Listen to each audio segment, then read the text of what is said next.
ہاں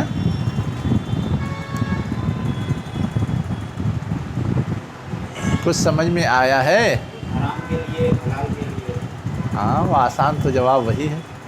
حلال والا نفع دے گا، حرام والا، لیکن سوال یہ کہ دونوں تو کمائی ہی ہے. تو ایک کو کسبت کہا، دوسرے کو اکتسبہ کیوں کہا؟ دونوں کو کرنے میں تو محنت لگتی ہے، انرجی لگتی ہے، صلاحیت لگتی ہے. ایسا تو نہیں کہ اچھا کرتے ہیں تو اس میں محنت لگتی ہے اور خراب کرتے ہیں تو اس میں محنت نہیں لگتی ہے. ہاں ہاں دیکھیے یہاں پہ یہ ہے کہ اگر ہم نے صلاحیت نہیں ہے تو اس کے لیے ہمارے لیے ہے کہ اگر صلاحیت نہیں ہے تو پیدا کرنے کی کوشش کریں. کرتے ہیں صلاحیت کو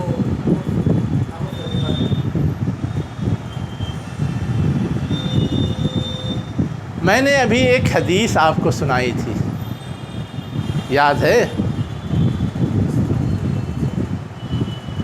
استفت نفسک تو ابھی سنائی ہے، اس سے پہلے ایک حدیث سنائی تھی کہ انسان جب کسی کام کا ارادہ کرتا ہے، اگر کام اچھا ہے تو ارادے پر بھی ثواب ہے اور کام پر بھی ثواب ہے، اور اگر کام غلط ہے تو ارادے پر اسی وقت گرفت ہوگی جب اس کو کر ڈالیں گے. اگر نہیں کیا تو اس پہ کوئی گرفت نہیں ہوتی. کس پر؟ اگر نہیں کیا تو ارادہ تو کیا تھا گناہ کرنے کا. ہاں ہاں گناہ کیا نہیں تو اس پہ ثواب ہے کیا؟ اس پہ ثواب کس چیز کا ملے گا؟ وہ کام کیا نہیں. ہاں نہیں کیا اس کو کرنا ہی نہیں تھا. ایک غلط چیز کا ارادہ کیا تھا، اس سے رک گیا. وہ حدیث اگر یاد ہے تو اب یہاں پہ دیکھیے، کسبت میں ایک چیز نہیں کر رہا ہے پھر بھی وہ اس کے حق میں ہے. اچھی چیز کی نیت کی اور نہیں کیا پھر بھی وہ اس کو نفع پہنچا رہا ہے. ایک غلط چیز کی نیت کی، نہیں کیا تو اس پہ کوئی نقصان نہیں ہے، کر ڈالا تب نقصان ہے. تو گویا یہ اکتسبہ کی جو تعبیر ہے یہ ارادے اور عمل دونوں کا مجموعہ. غلط چیز کا ارادہ کیا اور غلط چیز کر ڈالا تب اس کا عذاب ہے. صرف ارادہ کیا تو عذاب نہیں. اور کسب میں کیا ہے؟ ارادہ کیا تو بھی ثواب اور کر ڈالا تو 2 گنا ثواب ہے نا. فرق کچھ ہے؟ تو اب یہ فرق ظاہر کرنے کے لیے اتنی لمبی تقریر کی جائے اور یہاں صرف الف تے بڑھا کر کے وہ سارا معنی آ گیا. یعنی ان کے اوپر بوجھ وہ لدے گا جو عملاً کر ڈالیں گے، اور ثواب اس کا ملے گا جس کا ارادہ کریں گے تو بھی ثواب، کر ڈالیں گے تو بھی ثواب. اسی کی تشریح ہے وہ حدیث. ٹھیک ہے. اب آگے کہا جا رہا ہے ربنا لا تواخذنا، اے ہمارے رب تو ہمارا مواخذہ نہ کر.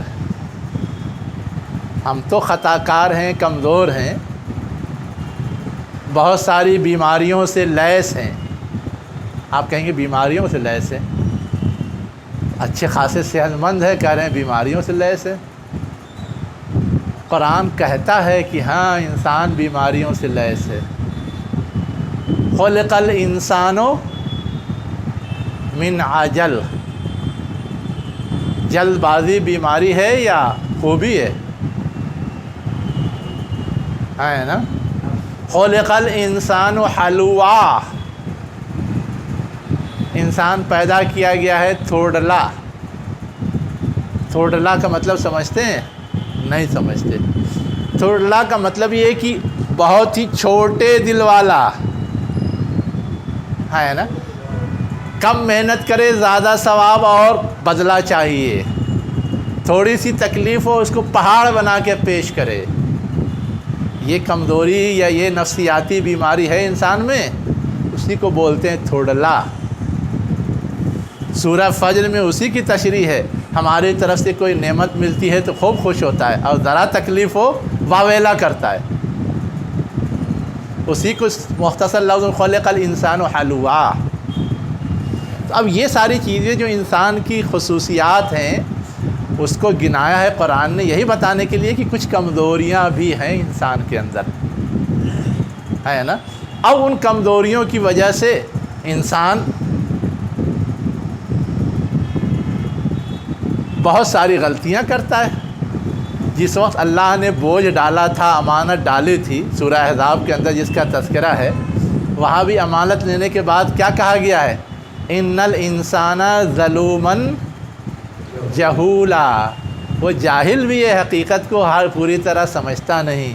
وہ ظالم بھی ہے، ایک چیز کو جہاں رکھنا چاہیے اس سے ہٹا کے دوسری جگہ رکھ دیتا ہے. ظلم کا اصل معنی تو یہی ہے. یہ سب جو انسانی کمزوریاں اسی کی وجہ سے اس سے بہت ساری غلطیاں ہوتی ہیں. اسی تناظر میں وہ دعا سکھائی گئی ہے. اللہ سے دعا کرو ربنا لا تؤاخذنا، تو ہمارا مواخذہ نہ کر. اور آگے بتایا ان نسینا، اگر ہم بھول جائیں، یہ بھی ایک بیماری ہے. حالانکہ اس بیماری کا اپنا فائدہ بھی ہے، ورنہ کسی کو اگر یہ بیماری نہ ہو تو وہ اس کے لیے زندہ رہنا مشکل ہو جائے گا. باپ مر گئی، بیوی مر گئی، بیٹا مر گیا، اسی میں اگر ہمیشہ یاد کر کے پڑا رہے تو کسی کام کے لائق رہے گا؟ تو بھول جاتا ہے تو پھر کام کرنے لگتا ہے. جب تک نہیں بھولتا اس وقت تک کام سلو رہتا ہے یا رکا رہتا ہے. یہ اللہ کا نظام ہے. لیکن اگر یہی نسیان کچھ اچھے کام کرنے میں حائل ہو جائے تو یہ اسی کمزور صفت کی وجہ سے ہوتا ہے. اس لیے ہم اللہ سے معافی مانگ لیں، اللہ معاف کر دے گا. تو نہ مواخذہ کر اگر ہم بھول جائیں او اختانہ، یا غلطی کر جائیں. اب غلطی کیسے کرتے ہیں؟ جلد بازی میں غلطی کرتے ہیں نا. یا اور جو دوسری خصوصیات آئی ہیں، ربنا ولا تحمل علینا اسرا، اے ہمارے رب ہم پر نہ ڈال اسر، بوجھ، کما حملتہ، جیسا کہ تو نے بوجھ ڈالا ان لوگوں پر جو ہم سے پہلے تھے. اور اس کے مثالیں میں ابھی دو بتا چکا ہوں پہلے، کہ جس طرح ان کو تو نے احکامات دیے تھے اور سخت قسم کے احکامات دیے تھے، ویسے سخت احکامات ہمیں نہ دے. ذمہ داری تو ڈال رہا ہے دنیا کی امامت کا، لیکن تجھ سے اتنی درخواست ہے، ربنا ولا تحملنا ما لا طاقت لنا بہ، اے ہمارے رب تو ہم پر بوجھ نہ لاد اس کا جس کی ہمارے اندر طاقت نہیں ہے. واعف عنا، اور درگزر کر ہم سے، واغفر لنا، بخش دے ہم کو، وارحمنا، رحم کر ہم پر، انت مولانا، تو ہمارا سرپرست ہے، فانصرنا علی القوم الکافرین، اور کافروں کے مقابلے میں مدد کر. یہ دعا سکھائی گئی. یہ دعا کب سکھائی گئی ہے؟ ابھی ہم نے پڑھا معراج میں تحفے میں یہ آیات ملی تھی نا، اسی وقت سکھائی گئی. اور اس وقت ابھی اہل کتاب سے واسطہ نہیں پڑا تھا، لیکن یہ تھا کہ واسطہ پڑے گا. اس لیے کہ جب معراج کا واقعہ ہوا ہے اسی وقت مدینے کے لوگوں سے ربط ضبط قائم ہو گیا تھا. کچھ لوگ جو پہلا گروپ آیا تھا بیعت عقبہ اولیٰ میں، بیعت عقبہ ثانیہ میں پہلے ہی بیعت کر کے جا چکا تھا، حضور کو دعوت دے کے بھی جا چکا تھا، حضور کو خواب میں مدینہ دکھایا بھی جا چکا تھا، وغیرہ وغیرہ. تو اب یہ تھا کہ وہاں جانا ہے اور وہاں نئے احوال پیش آئیں گے. اس سے پہلے ہی وہاں کے لیے دعا یا آگے جو کچھ صورتحال پیش آنے والی ہے اس ضرورت کے لحاظ سے مطالبہ جو چاہیں کر لے، سب سکھایا گیا اور سب اہل ایمان نے کیا اور ان کو وہ چیز میسر آئی. یہ تو سورے کا خاتمہ ہے، لیکن ابھی دو تین باتیں اور ہیں، اذان ہو جائے تو. یہ بات تو یہ ہے کہ آج تو ہم نے سورہ بقرہ ختم کر لیا، لیکن سورہ بقرہ سے پہلے ہم لوگوں نے دوسرا پارہ بھی ختم کیا تھا، اور ایک ایک پارے پہ اگزام ہوتا تھا. پہلے پارے کا تو اگزام دیا تھا، اور دوسرے پارے کا ایگزام کرونا کی وجہ سے ٹل گیا تھا، تو وہ کب دینا ہے؟ اب تو تیسرا پارا بھی آدھا ہو گیا، آدھا ہوگا تو اس کا بھی دینا پڑے گا، تو ڈبل ایک ساتھ دینا ہے یا وہ پہلے دینا ہے؟ الگ الگ دینا ہے۔ تو دوسرے پارے کے لیے کوئی ڈیٹ طے کر لیے تاکہ تیاری کیجئے اور اس کا ہو جائے، پھر آگے یہ بھی چلتا رہے گا۔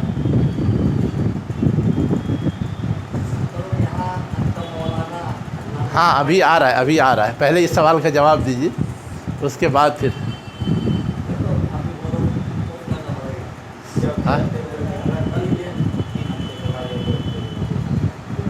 ایک پارے کا دوسرے پارے کا، پہلے پارے کا تو ہو چکا تھا۔ ہاں تو وقت تو میں کل صرف ڈیٹ طے کر لیں تاکہ آپ عملاً تیاری شروع کر دیں۔ ہاں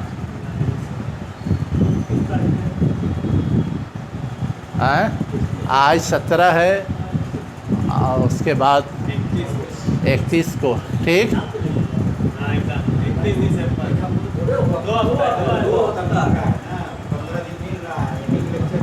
آج 17 ہے نا؟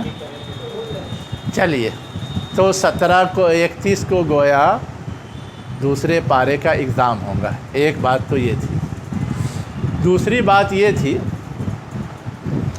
کہ ہم نے سورہ ختم کیا ہے، تو ہر سورہ اپنی ایک الگ حیثیت رکھتا ہے نا؟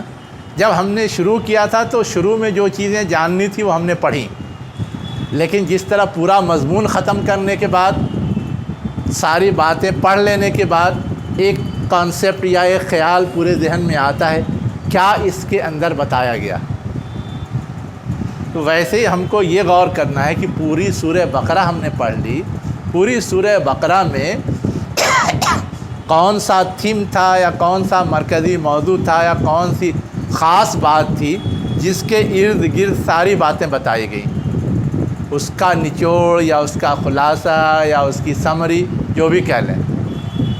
اس پہلو سے پوری سورہ سے کچھ بنیادی باتیں یا اہم باتیں ڈھونڈ کے نکالنی ہیں تاکہ پوری سورہ کی روشنی میں بھی کچھ چیزیں سمجھ میں آتی ہیں۔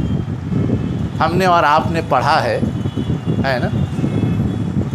سورہ نصر نازل ہوئی تو یہ ہوا کہ اللہ کی مدد آئے گی، فتح ہوگا، غلبہ حاصل ہوگا، لیکن حضرت عبداللہ ابن عباس کو یہ سمجھ میں آیا کہ حضور کا آخری وقت آ گیا ہے، جس کے لیے کوئی لفظ وہاں پہ نہیں ہے، لیکن پورا مفہوم جب انہوں نے غور کیا اور یہ کہ حضور جس مشن کے لیے آئے تھے وہ پورا ہو گیا، تب حضور کے رہنے کی کیا ضرورت ہے؟ حضور کا آخری وقت آ گیا، انہوں نے وہ نتیجہ نکال لیا۔